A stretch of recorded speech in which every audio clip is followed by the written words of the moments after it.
What was the name of that play, by the way?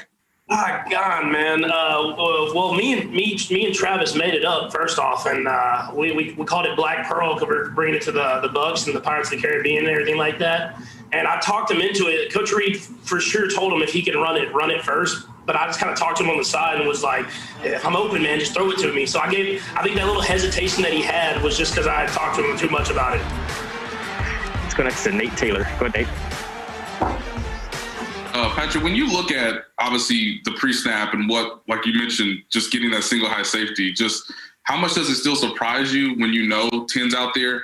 And my second part of this is how much, Tyreek mentioned Sammy today as being a part of his success. Just how much was that a part of the offense really clicking in the first half, having Sammy back?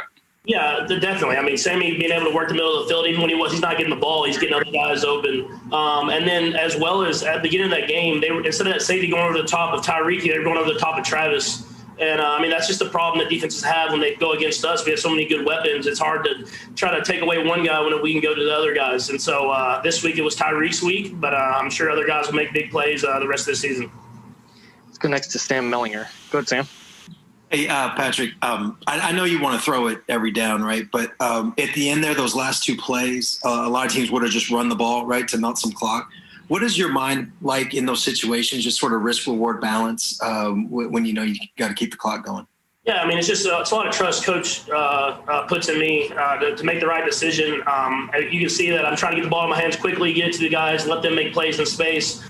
And another thing, I mean, they have a really good defense, especially against the run, and so they're getting a lot of penetration up front. And I'm trying to get to our playmakers in space and let guys make plays. Next is Sam McDowell. Go ahead, Sam. Hey, Patrick, you touched on this a little bit, but how much do you feel like Travis's success this season, but also Tyreek's success on the underneath stuff, kind of opened up what you saw today up top? Yeah, I think it's just taking what's there. I think that's the biggest thing. I mean, you've seen how teams played us these last few weeks, and they're playing very far back. And we were able to find ways to move the ball down the field and score that way. And then this week, especially at the beginning of the game, they kind of came up and played tighter and played up close.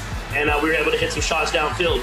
And that's just the maturity of this offense as a whole, of knowing how to run their routes based off the coverages that they're getting, and then I try to get them the ball and let them make plays.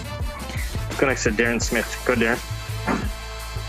Hey, Patrick. First of all, congratulations on the win and the great stats that you put up today. But I'm kind of curious with the offense and some of the play calling in the first half. It looked like you all may have been a little too cute by half with some of the design plays. I know you talked about the play with Travis Kelce towards the end zone. But how concerning is it to where, I guess from the outside looking in, it looks like you all should have been up maybe 28-0 before the Bucs scored, and then it ended up being a one-possession game towards the very end. And then I have a follow-up, Brad. Yeah, well, I mean, that just comes down to execution. I mean, we had the play with Travis designed and ran the way we wanted it to be ran, and we had the options and the availability that we wanted. And we've ran plays like that all year long. We're doing different motions and different type of stuff like that, and they've worked out. And when you play a good defense and you don't execute in the red zone and you get field goals instead of touchdowns, the game stays closer than you want it to be. And so that's just about execution and us just making sure that we execute whenever we get our opportunities. And also, this is your first time playing in Tampa Bay.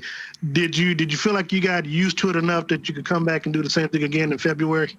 Man, I hope so. I mean, it was hot. It was definitely hot early when the sun was out. But once that sun went down, I felt like I was back in Texas, and it was pretty nice to get this weather. But just like that, I'm ready to get back to Kansas City and get a cold one this next week. We'll go to Mike Jones for the last one. Go ahead, Mike. Patrick, this is supposed to be kind of like billed as a Super Bowl preview. If you guys come out and get the win like this, what does it do for your confidence, or just for if you guys see them again in the postseason?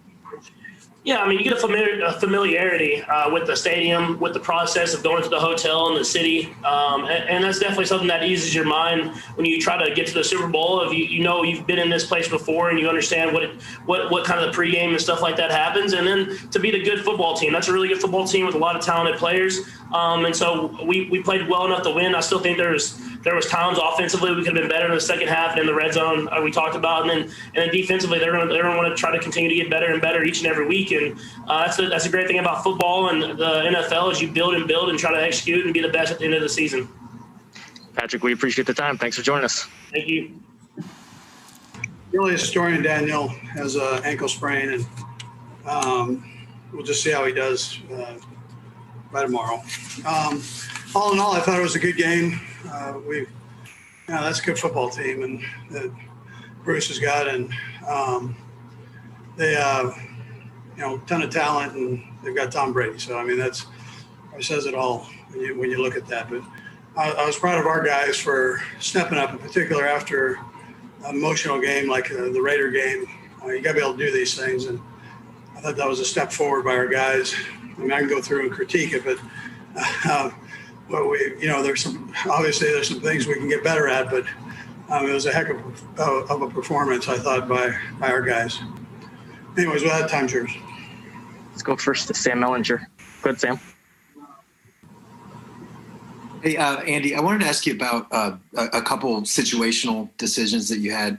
The 4th and goal early in the game in the first quarter, and then throwing it late when you could have just burned clock. I mean, at least superficially, right? Like one of those is aggressive, one is conservative. I'm just wondering if you could let us in on your thinking a little bit. How much of that is, Mike Frazier and those numbers, and how much is just gut and what you're seeing from the game?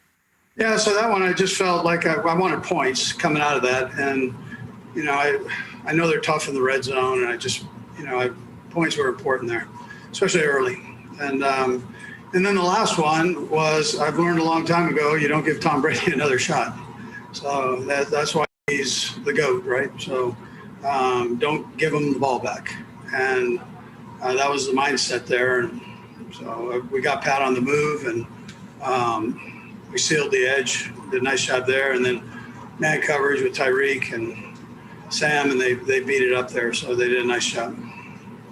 Let's go next to Nate Taylor. Go ahead, Nate. Andy, I'm just wondering, from the end of last year, right, when you do the player exit interviews, what was that conversation like with Tyreek on where you thought he could get better, and how much of that was on display today given his experience?